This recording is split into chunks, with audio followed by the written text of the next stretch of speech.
Anyone want to learn how to do this haircut? Tutorial is on its way. Stay tuned. Hi guys, this is my first ever client, Kaylin. I'm going to show you guys how to do a mullet. Well, it's a mullet my way anyway. I'm parting the hair from the crown to the top of the ear. And as you can see, I'm taking this parting on a bit of an angle.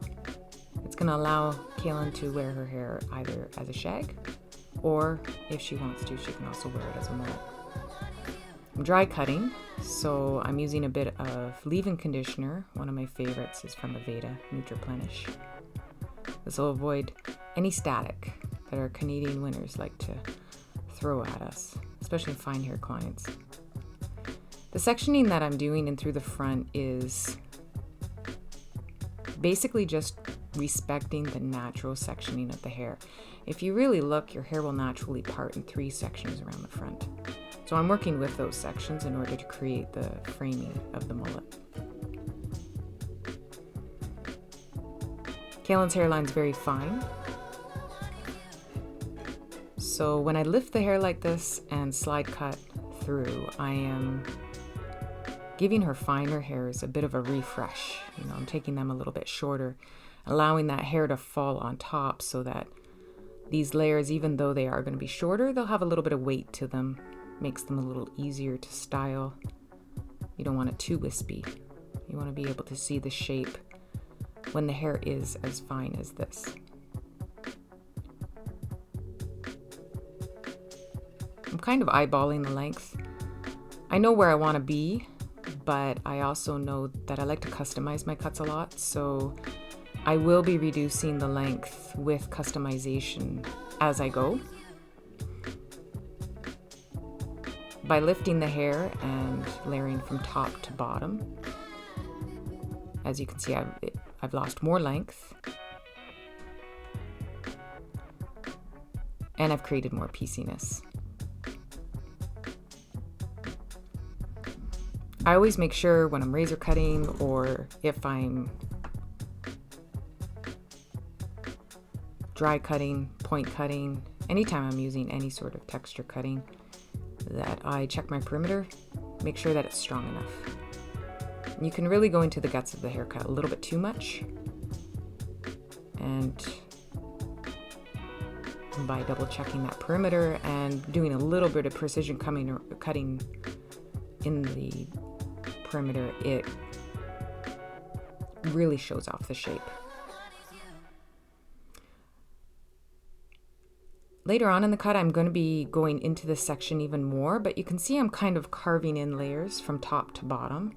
When you work from top to bottom with your layering, you're creating separation and you're creating less weight, more movement.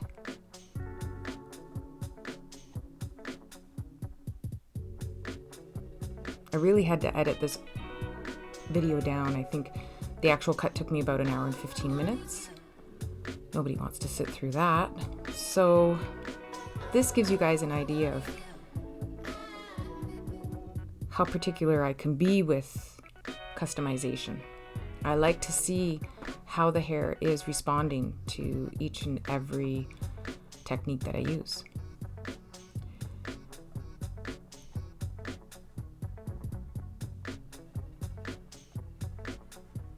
We've already determined that we're going to be putting a fringe on Kaylin. It's been a long time since she's had one, so I'm going to leave it a little longer at first to see how the hair responds.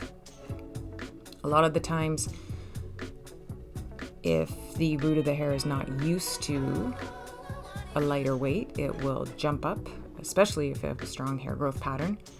So by leaving it a little bit longer, I'm giving the hair an opportunity to tell me where the hair growth pattern is.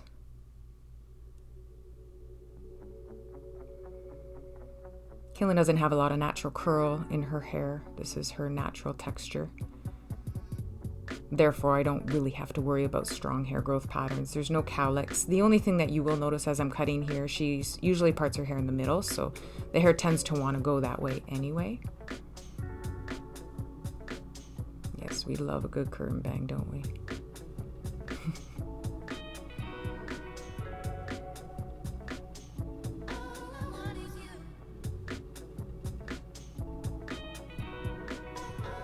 trying to get enough angles here so that you guys can see how I'm manipulating my sections of hair. Always double check your perimeters. Slide cutting from short to long, from top to bottom, however you want to say it. As you can see, this allows the layering to come alive. It takes a lot of the weight out, but especially for a mullet, it pieces it. You can see those shorter pieces without seeing a solid stacked layer. I can be a little aggressive with this because she really does want to see the mullet. She doesn't want it to be kind of there. She wants it to be there when she wants it. So because we've pulled all of the other hair to the back, I can be aggressive with these front sections and not worry. As long as I leave length, I know she'll be happy.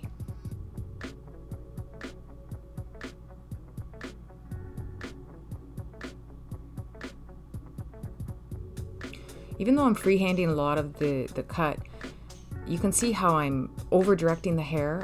I'm not using a lot of tension, but when I'm doing the length of the fringe, you can see how I'm just over directing it with my comb, slowly going in and point cutting a few pieces, just so I maintain that curtain bang effect.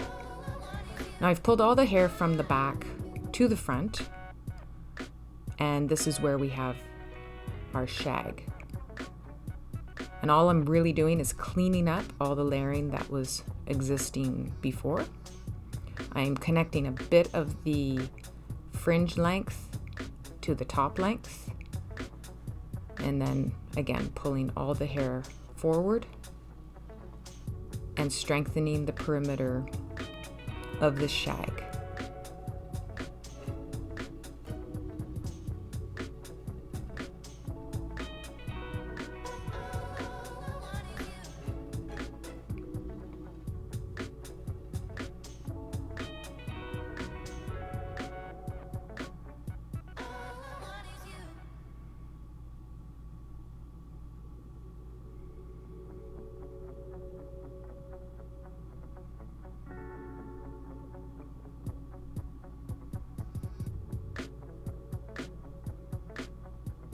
Kaylin wanted to maintain as much length as she possibly could, and her hair wasn't cut that long ago, so the ends are pretty healthy.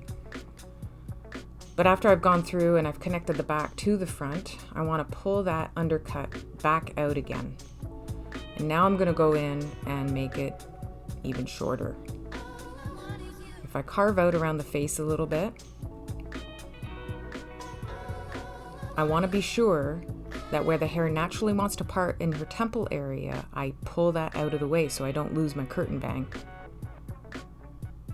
And I'm just doing the same to the other side.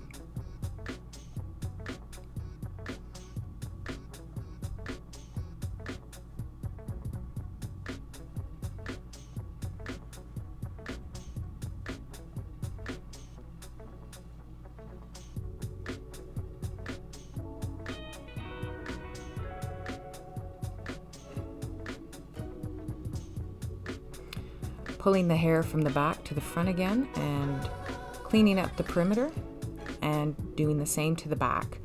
Having her put her head down so I can get a nice clean line back there, because I am going to go through and layer the back up more, but I just want to be sure that the ends of her hair are healthy so that she can get some healthy growth happening back there.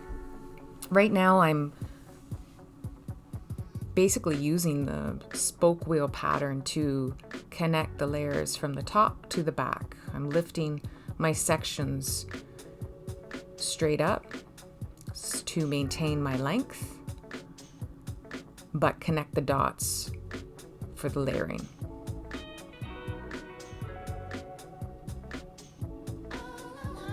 Kaylin wants to be able to flat iron this look, but she also wants to be able to let it air dry, because she will get a little bit of natural wave when she air dries her hair with the right product.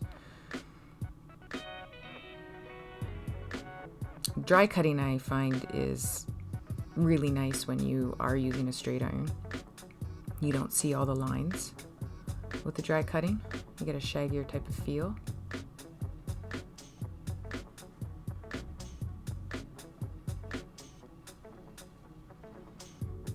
can see how much it's already starting to lighten up.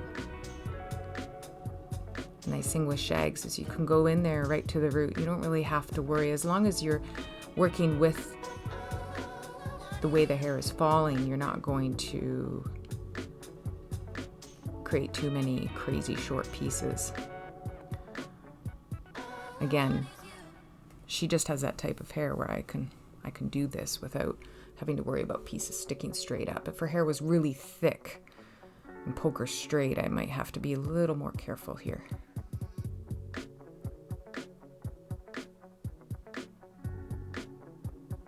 I think with customization, a lot of it is about feeling it out, move the hair around, see how it moves and how it responds. A lot of the time, we're too afraid to move the hair around too much, especially if we know we've done a really good cut. We want to just kind of leave it there. We don't want to mess it up too much, but as you get more experienced, the messier the better. Sometimes. I just love this look. It's so much fun. If she tucks the hair behind her ear, she's got a badass mullet. But if she wants to feel a little bit softer, you know, she can just push that hair forward and have some cascading layers going around her face. When I pull the hair out and I cut more layers in, you'll see me pull a section up and cut more layers in. I like to call this connecting the dots because it just describes what I'm doing so well. You're going from A to B, but you're doing it in a very loose way.